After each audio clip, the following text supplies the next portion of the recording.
Ang tatalakayin natin ngayon ay tungkol sa parirala at pangungusap. Ano nga bang ibig sabihin ng parirala? Ang parirala ay lipon ng mga salitang hindi nagpapahayag ng buong diwa.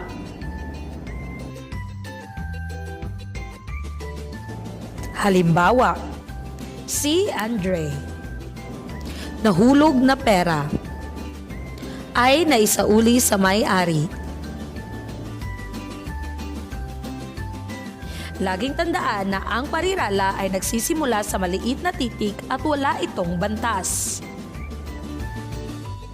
Ano naman ang ibig sabihin ng isang pangungusap?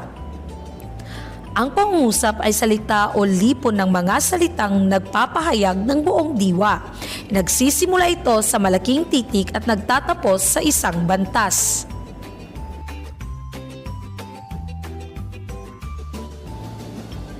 Halimbawa, magtitinda ako bukas na kung saan ang magtitinda ang ating panaguri at ang simuno ay ako.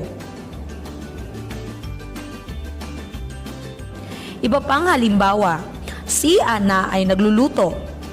Pangalawa, natagpuan sa ilog si Bibo.